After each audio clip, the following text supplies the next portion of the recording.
Bismillahirrahmanirrahim. Assalamualaikum warahmatullahi wabarakatuh. Innalhamdulillah nahmaduhu wa nasta'inuhu wa nastaghfiruh wa na'udzu billahi min shururi anfusina wa min sayyiati a'malina. May yahdihillahu fala mudilla lahu wa may yudlilhu fala hadiya lahu. Asyhadu an la ilaha illallah wahdahu la syarika lahu wa asyhadu anna Muhammadan 'abduhu wa rasuluhu la nabiyya ba'dahu. Allahumma salli wa sallim wa barik ala nabiyyina Muhammadin wa ala alihi washabihi wa man walahu amma ba'd. Jamaah salat sekalian, ini kita dalam ahad keempat dalam bulan ini, spesial untuk tadabbur ayat Al-Quran dari surah An-Nisa, meneruskan kajian ayat pada bulan lalu, baru sampai ayat 70, dan akan datang ini akan kita membacakan dari ayat 71. Secara ringkasannya, pada bulan lalu itu intinya ayat yang kita bahas itu menegaskan kembali pentingnya ta'at, patuh. Di kuncinya kita menjalankan Islam ini kepatuhan. Yang dipatuhi itu dua teks Al-Quran dan Sunnah. Inilah kita sebagai umat. Nah, sejak ada di ayat 56 yang lalu terkait masalah perintah ya ayyuhalladzina amanu atti'ullaha atti'ur rasul ulil amri minkum fa in tanaza'tum fi syai'in faruddullahi wa rasul in kuntum tu'minuna billahi wal yawmil akhir. Itu ayat kan perintah patuhilah Allah, patuhilah Rasul, patuhilah amri. Kalau ada kalian berselisih, kembalikan kepada Allah dan Rasul. Di hadapan perintah itu ternyata follower Nabi Muhammad itu ada yang benar-benar serius. Ya, sami'na wa ta'na.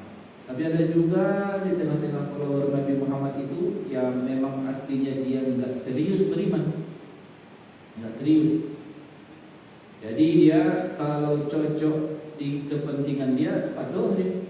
Kalau enggak cocok mengelak ya. Ada tipe itu. Nah, ini yang disindir di ayat-ayat sebelum kemarin yang kita baca mereka itu yang disebut sebagai kaum munafik. Mengakunya di depan Nabi Muhammad follower dia, pengikutnya begini. Tapi pada saat ada sengketa dan Nabi Muhammad SAW memutuskan perkara dia, dan keputusan Nabi Muhammad menyatakan dia tidak berhak, banding dia. Nah, inilah yang masalah itu. Banding dia dari keputusan Nabi Muhammad. Kalau seandainya ada di atas Nabi Muhammad dia banding masih mending. Ini dia banding kepada orang yang anti kepada Nabi Muhammad pula, jurinya, yaitu Yahudi. Padahal dia katanya pengikut Nabi Muhammad. Ini yang disindir dari sebelum. Sampai ayat itu, fala wa rabbika la yu'minuna hatta yuhaqqimuka fi ma shajara bainahum. Mereka tidak bisa kau bilang beriman mereka itu Muhammad sebelum mereka terima vonismu itu. Kalau kau bilang dia tidak berhak, dia harus ridho keputusan itu. Tak boleh dia banding mencari juri selain Nabi Muhammad. Kalau dia lakukan itu berarti valid. Dia bukan pengikutmu. Valid, dia bukan pengikutmu, sudah. Dia akan disebut beriman. Ayat itulah yang kita bahas. 65 kemarin, kan? 65 di ayat 66, 67. Ini sindiran-sindiran kepada orang munafik sampai ayat 6, bahwa kepatuhan kepada Allah itu enggak gratis. Allah kasih hadiahnya. Asal kau patuh aja dulu, patuh aja. Nanti akan Allah kasih kau solusi. Kan ada ayat lain di surah Al-Qalaq ya. Wa may yattaqillaha yaj'al lahu makhraja wa yarzuquhu min haitsu la yahtasib. Orang ini apa ini, apa namanya, semacam resep kehidupan. Barang siapa yang bertakwa kepada Allah, maka akan Allah beri dia jalan keluar, dan Allah beri dia rezeki dari sesuatu yang tidak dikalkulasikannya. Min haitsu la yahtasib. Takwa itu, barang siapa yang bertakwa, takwa itu kan bentuk kepatuhan kepada Allah. Dikasih jaminan. Sekarang kau ini aja, kau bilang aku ini susah hidup, habis itu kau tak patuh kepada Tuhan. Nah, sekarang jalanilah kepatuhan itu, serius kau menjalaninya, jangan setengah hati. Serius menjalani kepatuhan kepada Allah. Allah akan carikan solusi, bukan di akhirat doang. Di dunia ini pun dikasih. Nah, segitulah. Kurang apa lagi? Masalahnya cobaan manusia itu adalah apa? Dari mana? Dari mana? Situ pikiran itu ujian. Gimana ceritanya kan? Nah, dia cerita patuhlah. Jalanilah kepatuhan itu. Serius menjalani kepatuhan itu. Nah, ini ayat ini akan kita bacakan. Terakhir kemarin sudah kita bacakan ayat 69 itu bahwa pemberian Allah kepada orang yang patuh kepada Allah dan Rasulnya nanti satu grup, satu level di akhirat di surga bersama para nabi, para siddiqin, para syuhada, para sholihin. Siapa lagi yang lebih bagus dari itu? Ada lagi yang lebih bagus dari itu? Nggak ada lagi. Join sama itulah kau nanti. Itu kan di akhirat. Kalau di akhirat kan nantinya itu. Nah, sekarang yang jangka pendek ada nggak? Ada. Allah kasih kau solusi kehidupan. Yakinlah. Jalanilah kepatuhan. Nah, ini itu tadi udah urusan perdata. Ada yang sami'na wa ta'na. Apa kata Rasulullah aku terima? Ini bukan urusan perdata. Ini bukan urusan individu lagi yang akan kita bahas. Ini urusan publik. Urusan kepentingan publik, kepentingan umum. Ayat 71 nih. Ya ayyuhalladzina amanu khudhu hidrakum fanfiru subatin aw infiru jami'a. Wa inna minkum laman la yubti'anna fa in asabatkum musibatun qala qad an'ama Allahu 'alayya id lam akum ma'ahum shahida. Wala in asabakum fadlun minallahi la yaqulanna lam takum bainakum wa bainahu mawaddatun ya laitani kuntu ma'ahum fa'fuza fawzan 'azima. فليقاتل في سبيل الله الذين يشرون الحياة الدنيا بالآخرة ومن يقاتل في سبيل الله فيقتل أو يغلب فسوف نؤتيه أجرا عظيما. Ayat 71 nih, perintah kepada semua orang yang beriman. Ya orang beriman, bersiap-siaplah kalian, ambil kewaspadaan kalian. Khuzu hidra. Hidra ini kalau hadar itu dalam bahasa sebuah kewaspadaan terhadap apa? Ancaman yang dekat, potensi ancamannya dekat. Hadar. Khudhu hidrakum. Hidrul itu berarti bentuk pengamalannya zaman itu dalam rangka apa nih? Ayat ini diperintahkan pada saat ayat ini turun. Karena kondisi kalian sedang tidak baik-baik saja secara keamanan. Jadi ayat ini persisnya kalau pengamalannya di kelas negara nih, ini Kementerian Pertahanan dan Keamanan. Inilah pengamalan ayat. Jadi nggak boleh misalnya datang musuh dulu baru di situ dipikirkan, nggak begitu. Ayat ini mengatakan walaupun belum di depan mata kau musuh dan ancaman itu, harus kamu sudah ada persiapan. Nah, sebenarnya dalam menjalani kepatuhan ini lebih berat lagi dibanding kepatuhan yang tadi. Kalau kepatuhan yang tadi kan individu ya, persengketaan antar hak dia. Ini diponis dia ponis lagi kau tak berhak. Nah, itu masalahnya. Ini masalah publik yang tagihan pengorbanannya lebih banyak. Tagihan, apalagi di sini bukan hanya melibatkan uang, juga melibatkan badan. Ya supaya terikat dalam ini lah pula, terikat sebagai anggota keamanan tentara. Kan tentara ini harus ada selalu. Tidak perang dulu baru kita rekrut kan?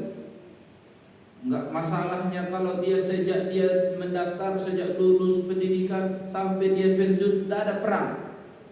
Masalah, tapi bahwa menyiapkan kesiapan ini, ya, pertahanan dan keamanan ini wajib menurut kebutuhan syariah kita. Wajib ini, tak boleh nanti nggak ada perang kok. Ya, makanya kalau kita lihat antar negara-negara di dunia ini, lihat mereka mengamalkan ayat ini sebenarnya.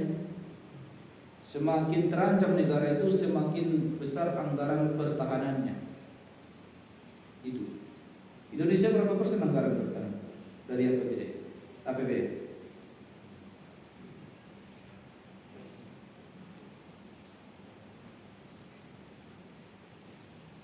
Berapa ya? Israel katanya di sini. Israel termasuk negara yang selalu apa namanya? Ini ada kuliah coba perbandingannya. Israel akan salah satu negara yang paling terancam di dunia itu Israel. 130 triliun. 130 triliun. Padahal kecilnya negara dia ya. Ya gitulah. Untuk tahun berapa itu? Biasanya meningkat terus. Iran besar juga ternyata. Iran sampai 336 triliun. Indonesia berapa triliun? Itulah. Jadi bentuk pengamalan ayat di zaman Nabi pun apa modelnya? Ya pengorbanan harta dan ya kesiapan selalu. Saking dia standby terus ya. Kalau nanti ada panggilan siap. Itu bapak-bapak itu kira-kira kapan dia bekerja? Zaman itu belum ada institusi tentara, masih apa namanya? Masih kekeluargaan lah bahasanya. Zaman itu kan belum seperti sekarang. Jadi bapak-bapak itu nanti dia punya anak, punya istri. Pokoknya harus standby ya. Ya, nggak bisa dia pergi ke sawah, nggak pergi berjualan, nggak pergi dia cari penghidupan seperti mungkin berburu atau mungkin mencari kayu, mungkin apapun sifatnya. Nggak ada. Akhirnya turun ayat untuk memperhatikan mereka itu. Lil fuqara'il ladzina usiru fi sabilillah la yastati'una darban fil ard yahsabuhumul jahilu aghniya'a min at-ta'affufi ta'rifuhum bisimahum la yas'aluna an-nasa ilhafa. Perhatikan Muhammad orang-orang yang fuqara, mereka itu terkunci langkahnya, gak bisa pergi mencari nafkah karena terikat di jalan Allah. Kau kenali mereka lewat tanda-tandanya. Mereka gak akan mungkin minta-minta pada orang, tapi kau bisa mengenali ciri-ciri mereka itu butuh sebenarnya, cuma gak minta. Setorkan kepada mereka apa ini? Uang-uang zakat ini, distribusikan. Ini di dalam konsep kita bernegara ini pun sama. Jadi apa yang diamalkan negara ini persis konsep agama, persis. Kepentingan publik kan. Cuma kalau atas nama agama, jelas kalau atas nama agama kau dinilai sebagai amal jihad bisa dinilah. Tentara TNI kita itu begitu.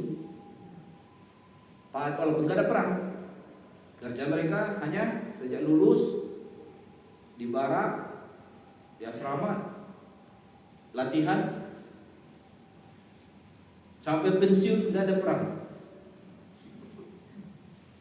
Tapi menurut syariah kita mereka dinilai sebagai ribat fi sabilillah.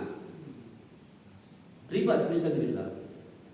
Besar pahala mereka itu dalam pandangan agama kita. Betapa senangnya tentara itu kalau dibacakan kepada mereka hadis-hadis tentang jihad.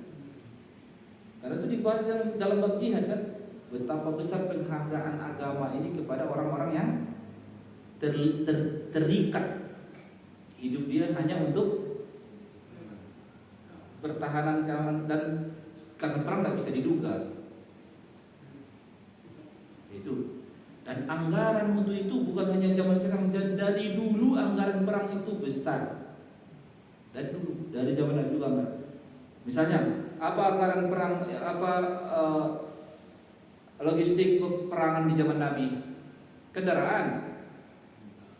Mungkin kita, oh banyak unta zaman itu. Enggak sembarang unta kan? Unta yang buat unta potong nggak bisa dibawa buat perang, Pak.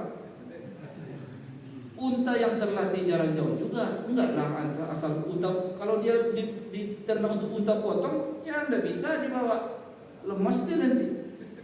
Habis. Jadi untanya itu unta yang lebih mahal lagi. Nah, dibeli nggak itu? Dibeli. Banyak yang sukarela ngasih. Terus apa lagi? Kuda lebih mahal dari unta. Terus alat senjata, pedang, besi, nggak gampang bikinnya, nggak ada pabrik zaman itu, nggak ada, manual semua bikin zaman itu. Dan kebanyakan impor pula lagi zaman dulu. Pandai besi itu banyak dilakukan orang Mami begitu. Atau kalau dia dapat senjata karena perang dulu kerja karang kalah, dia kuasai senjatanya, itu aja kerja orang. Jadi dari dulu pun kebutuhan apa ini sudah mahal anggarannya. Jadi kalau kita kemarin di Indonesia ini minta anggaran pertahanan keamanan gitu kan, senjata memperbaharui, itu sih. Kenapa enggak dinomor satukan anggaran keamanan kita? Mungkin karena kita ngitung-ngitung juga, kan ancaman nggak ada. Kesannya mungkin itu, kan ancaman nggak dekat ancamannya. Beda kalau misalnya Mesir tidak diduga-duga kondisi di Timur Tengah itu. Jadi anggaran pertahanan di negara Timur Tengah itu pasti harus tinggi. Pakistan, India mau tak mau karena mereka konflik. Ya. Korea Utara, Korea Selatan mau tak mau. Korea Utara, Korea Selatan belum damai kok, mereka masih kondisi perang, hanya gencatan senjata doang. Jadi masing-masing ini negara ini, Amerika, jangan tanya Amerika, karena dia banyak musuhnya tentu banyak anggarannya, biaya untuk merawat musuh, besar. Dan itu kewajiban publik dalam pandangan agama kita, kewajiban kaum muslimin bersama. Nah ini pentingnya kewajiban bersama. Syariah kita mengatur itu, pertahanan keamanan. Di dalam perang perintahnya famfiru thubatin aw infiru jami'a. Masalah strategi perangnya mau berangkat satu rombongan semua zaman itu atau pisah-pisah, itu masalah teknik saja, bagaimana kebijakan komandan aja. Silakan pilihannya famfiru thubatin, thubat itu berarti satu dibagi-bagi. Di syariah kita nih, syariah Al-Quran nih, ada juga diatur nih. Berapa kekuatan yang harus kita siapkan untuk menghadapi musuh. Awalnya Allah turunkan kekuatan itu 1:10. Kalau musuhnya 1000, kalian 100 pun bisa harus menang. Tuh, tagihannya. Dari Tuhan tagihannya begitu. Musuh kalian 1000, kalian 100. Maju, gak ada alasan untuk tidak maju. Belakangan Allah tahu kalian lemah, Allah turunin tagihannya dari 1:10 jadi 1:2. Kalau musuh 2000, kalian cukup 1000 saja. Kalau kalian nggak ada alasan tidak maju. Kalau harus setara dulu baru kalian berperang, nggak ada kelebihan kalian. Nah, ini saja itu difirmankan Tuhan dalam ayat Al-Quran. Saking apanya? Ada prinsip perang itu bukan hanya mengandalkan perlengkapan alutsista, tapi ada yang paling besar, ruh perjuangan. Yakin dia bahwa perjuangannya ini adalah karena membela agama Allah. Kan cuma itu yang boleh dibela. Tidak ada yang lain. Gak boleh kita mati karena mempertahankan orang. Ada orang nanti di demo orang Jokowi misalnya turun terus kami mau mati, berani mati, rugi kalau mati bela Jokowi, rugi. Bukan hanya Jokowi, mau bela Prabowo juga atau mau bela Anies Baswedan juga rugi. Gak ada gunanya. Yang pantas dibela itu agama Allah aja. Jadi ada deretan Kulliyatul Khams namanya dalam acara kita. Paling tinggi yang wajib dibela, paling tinggi, nggak ada di atas itu din. Tuh, din itu paling top. Karena membela din, di bawah din baru an-nafs, nyawa. Di bawah an-nafs, al-aql. Teori maksudnya kenapa begitu? Din ini saking tingginya dia pembelaan terhadap din itu. Bahkan nyawa pun pantas untuk dipertaruhkan karena din. Nah, itu maksudnya. Nah, din ini nanti bukan hanya sekedar, tapi termasuk di situ kepentingan ummah. Ya, maslahat ummah itu membela din masuk kategori situ. Maslahat publik. Kayak gini kan keamanan, pertahanan, perang. Kenapa ada jihad dalam Islam? Padahal akan mati orang di situ. Padahal nyawa kan mahal harus ya, karena membela agama. Makanya dalam hadis Rasulullah, orang yang berperang karena ingin dikenang sebagai pahlawan atau dikenang dia sebagai jagoan, maka di neraka. Nggak laku dijual motif itu. Harus motifnya fi sabilillah. Barang siapa yang khalis fi sabilillah, maka surga. Syahid dia paling tinggi derajatnya bersama para syuhada. Kalau hanya biar dapat dikenang, supaya dikenang oleh anak cucu dia sebagai jagoan dia, kalau itunya harapannya udah kau dapat pas mati kau, nama kau dipakai orang, dibikin orang patungnya belum. Nah, itulah kau dapat, selesai. Kalau itu maksudnya. Jadi kalau maksudmu hanya karena membela ajaran Allah, karena kau yakin itulah tagihan Allah yang tertinggi, yang kau bela ini bukan seseorang tapi adalah maslahat ummah, agama Allah yang kau bela, murni harapanmu karena Allah saja, Allah yang kau harapkan, tidak ada yang lain. Orang lupa perjuanganmu di kau gak ada masalah, beda. Berarti kau fi sabilillah. Tuh. Din, baru nyawa. Jangan terbalik. Jangan terbalik. Gara-gara membela nyawa, korbankan agama. Terbalik itu. Makanya agak din lebih tinggi. Di bawahnya nyawa. Di bawah nyawa akal sehat. Akal sehat ini maksudnya apa yang dibela ini?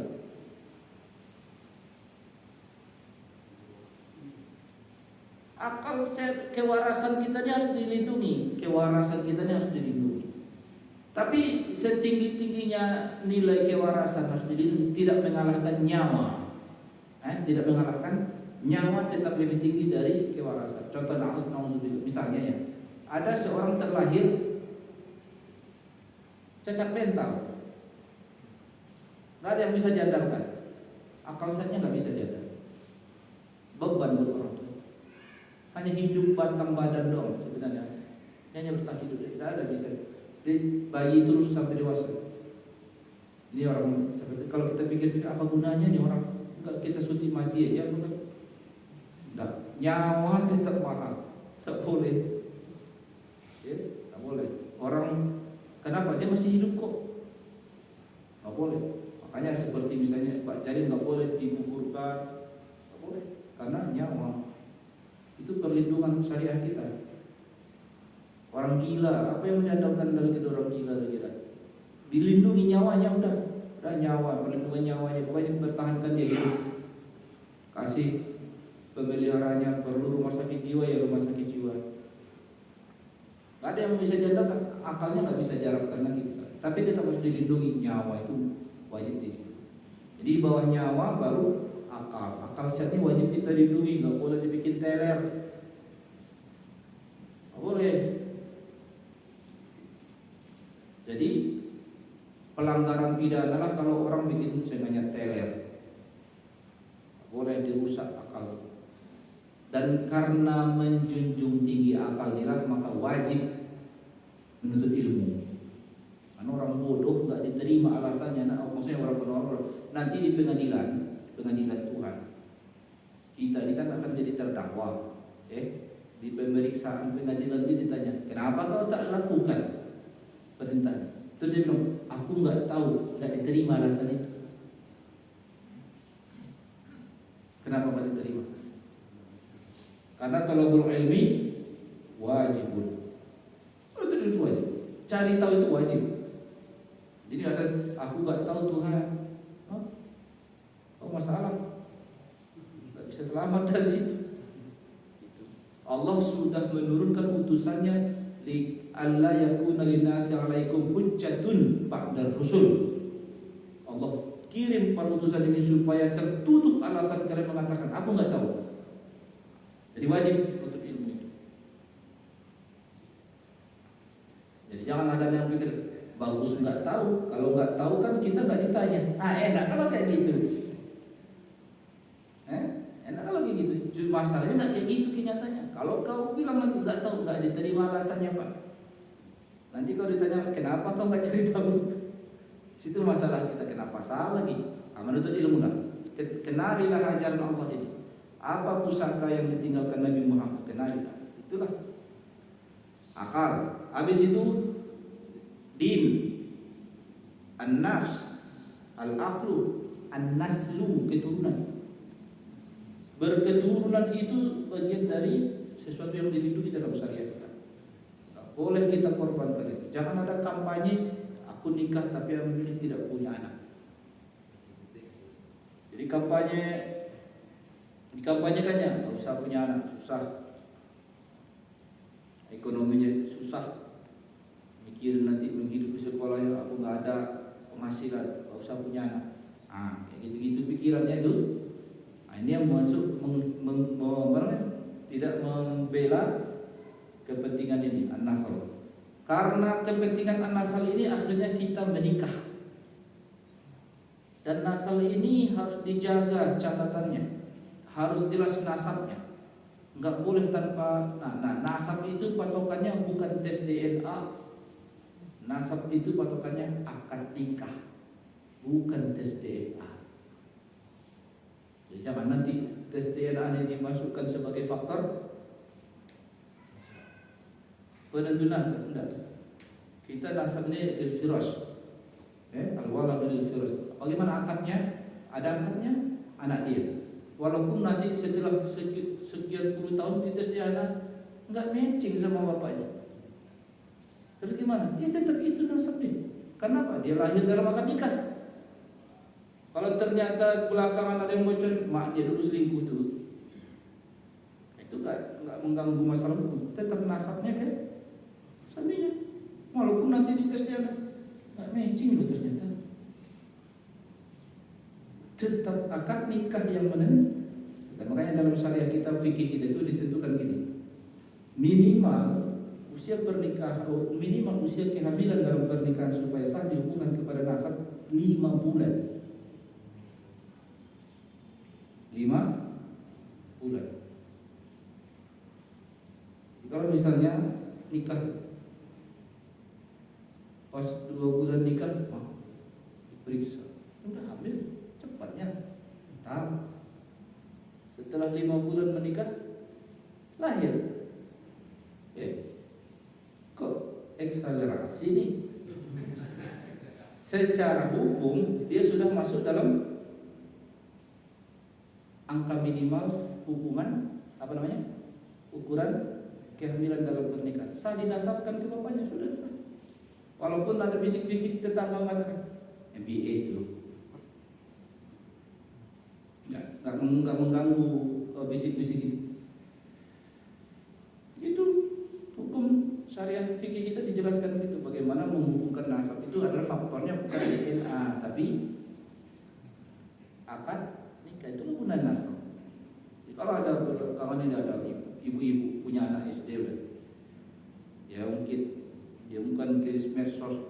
Ini bapaknya nih harus mengakui sebutnya nama bapak itu. Bapak itu udah beristri juga, udah beranak juga. Masa lalu dia lah mungkin dulu ya minta tes DNA awalnya. Kalaupun nanti valid 90% itu matching dia tetap tidak sah di nasabkan karena dia tidak lahir dalam pernikahan. Itu syariah itu, hukum, fakta hukum itu. Kupikir kita maksudnya, kalau hukum negara aku nggak tahu. Hukum fikih kita. Akibatnya apa? Nasab itu berakibat kepada hak waris. Itu wali. Itu Itulah gunanya. Jadi kalau itu nggak valid, akad nikah berarti nggak ada hubungan waris, nggak ada hubungan perwalian. Jadi berakibat kemana-mana itu hukum itu. Tuh. Jadi din, nafs, akal, nasl, yang terakhir mal, harta. Nggak bisa dibalik, Pak. Karena memperjuangkan harta, korbankan nyawa, bodoh gitu. Karena memperjuangkan harta, korban agama, bodoh gitu.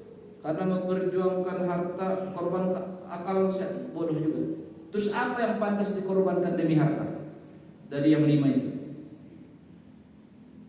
Nggak ada yang pantas kecuali satu. Din nggak mungkin dikorbankan demi mengejar harta. Nyawa nggak mungkin dikorbankan demi harta. Nasal, akal nggak mungkin dikorbankan demi harta. Nasal, keturunan ini nggak mungkin dikorbankan demi harta. Cuma satu yang bisa dikorbankan. Harta dikorbankan demi harta, nggak apa-apa. Korbankan harta demi, ayo bapak berdagang kan, barang, beli barang, habis duit kan, jual untuk mendapatkan harta lagi. Ya silakan. Tapi kalau mengorbankan agama demi harta, enggak, ditolak. Tapi kalau mengorbankan harta demi akal, seperti kita harus mengeluarkan biaya untuk pendidikan, mengeluarkan harta demi nyawa, seperti kita mengeluarkan harta untuk berobat, sah pengorbanan itu. Perniagaan yang beruntung itu silahkan, boleh. Tidak ada kita yang bodoh kau, ngapain kau berkorban harta demi kesehatan, kau mati aja gitu loh. Tidak gitu, nggak apa-apa. Memang segitu urutannya. Jadi jelas tadi ya, din, an-nafs, al-aqlu, an-naslu, al-malu. Nah, perintah keamanan, pertahanan keamanan ini perintah pembelaan terhadap nomor 1, yaitu di tertinggi dia, masalah publik, keamanan kita. Di hadapan tagihan publik ini barulah nampak orang yang setia dengan Nabi Muhammad dan yang tidak setia dengan Nabi Muhammad pada saat ayat ini turun. Wa inna minkum labalai wati'anna. Ada di antara kalian itu pada saat panggilan ini datang, nyantai, jadi nggak serius dia menanggapinya. Suruh minta sumbangan, dia nggak datang sumbangan, padahal dia ada. Itu sebagai badan majalah ikut jadi prajurit. Aduh, aku lagi ada urusan, nggak bisa. Ada di antara kalian itu wahai Muhammad, nyantai, pelan. Kalau misalnya kalian kalah dalam perang, komen dia, komennya, untung aku gak ikut. Ini udah nggak ikut, komennya menusuk pula. Ini benar-benar tak ada kebersamaannya di tengah umat Nabi Muhammad. Tipe-tipe kayak gini lah yang disendir sebagai orang munafik itu. Gak ada kesetiaannya sama sekali. Malah untung, makanya jangan ikut. Coba aku kan gak ikut, makanya gak mati. Dia mati tuh, cacat tuh. Jadi dia gak tahu esensi kebersamaan itu dan dia lihat kepentingan pribadi dia aja. Aku aman, tenang. Dia bilang telah Allah bernikmat kepadaku. Salah, kalau itu bukan nikmat. Itu sekali ya buat dia. An'amallahu ala Islam akun ma'hum syahidah, pada saat aku. Jadi dia dalam mindset dia mati syahid itu mati sia-sia, tak guna, lebih mulia hidup. Ini itu pikiran dia. Kemudian kalau kalian menang, terus mereka komen, alamak enggak bagi-bagi. Alam takun bainakum wa bainahum mawaddatun. Ya laitani kuntu mawfaz. Misal kali aku gak ikut, coba kepada aku ikut, aku dapat bagi gunimah tu. Lanjut azan dulu Tuhan.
Bismillahirrahmanirrahim. Kita lanjutkan sedikit lagi ayat ini.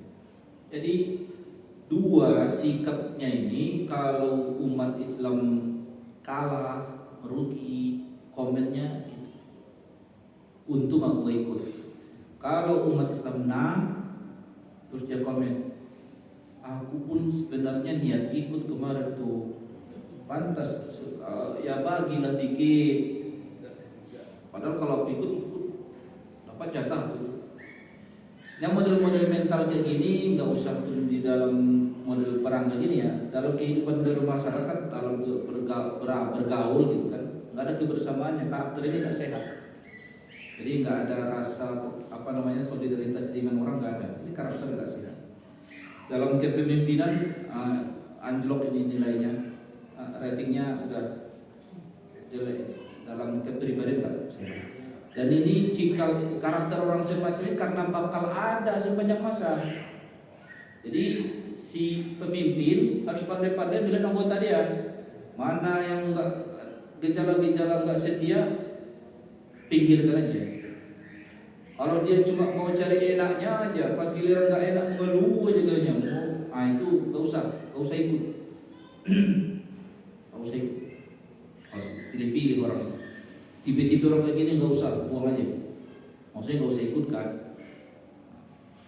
Nah, siapa yang harus merasa terpanggil untuk ikut jihad itu? Falyuqatil fi sabilillah. Ayat 74 nih. Falyuqatil fi sabilillah alladziina yashruna al-hayata ad-dunya bil akhirah. Hanya orang yang ada keyakinan dia berniaga dengan Allah, dia jual dunia dia demi akhir. Hanya orang itu yang mau, yang bisa kau andalkan Muhammad. Yang lain tak usah. Kalau ada di mindset dia sudah, ini dunianya apa? Duit, nyawa, popularitas, itu semua enaknya hidup bisa kau korbankan sehingga kau bertaruh nyawa di medan perang. Tapi motifmu hanya karena ingin meraih sesuatu yang lebih mahal di sisi Allah. Ada dua kemungkinan. Wa may yuqatil fi sabilillah fayuqtal aw yaghlib. Kalau dia ikut perang, entah dia mati syahid atau bertahan hidup dan menang, dua-duanya pahalanya sama. Bukanlah yang mati saja yang berpahala, bukan mati saja dong. Yang ternyata dia survive, dia masih hidup, dia tetap dapat pahala. Saya nggak harus, bukan harus mati dulu baru dapat pahala. Fayuqtal aw yaghlib, dia tewas mati syahid atau dia pemenangnya, dia hidup. Fasawfa nu'tihi ajran 'azim. Tetap dua-duanya dapat pahala yang besar. Nah, itulah kita sebagai orang yang beriman yang disitu. Nah, seharusnya sebuah negara untuk menanamkan ruh perang bagi tentaranya, kalau nggak ada harapan akhiratnya, lemah kali itu ruhnya. Kalau hanya ingin coba tentara, ayo berangkat perang, gemetar-gemetar lutut orang tutup. Lihat katanya tentara-tentara Rusia itu kan yang banyak lemas-lemas di medan perang, lemas. Yang muda-muda yang direkrut baru-baru masuk tiba-tiba kena bom terus lemas-lemas. Habis mereka juga mikir mungkin, aku dimati karena apa gitu. Apa yang perjuangkan nih? Ambisi Putin atau siapa yang memperjuangkan nih? Atau ajaran Tuhannya? Kalau kita umat Islam ini kan jelas, agama Allah yang berjuang, maslahat publik yang dilindungi. Allah akan memberi pahala kepada. Kalau nggak dihubungkan kepada akhirat, lemas itu tentara. Sekarang banyak juga tentara pensiun dini kan, nggak banyak gajinya. Sekarang aku jadi pensiun dini aja lah. Ada yang ngajak jadi manajer di perusahaan orang Cina itu ikut aja lah situ gitu. Habis ngantarin ini juga nggak naik-naik pangkat, hanya orang tertentu aja yang dapat jatah apa nih, kayak gitu. Ada kayak gitu, nggak tahu kalau bapak tahu sih nggak tahu. Itu dah. Jadi saya ini kan sederhanakan intinya ayat-ayat ini sudah mulai membahas tentang kepentingan publik, kepentingan umat, dan itu tagihan yang besar, perjuangan dan pengorbanannya pun besar. Biar sama-sama dimengerti oleh kita syariat Islam ya. Baik.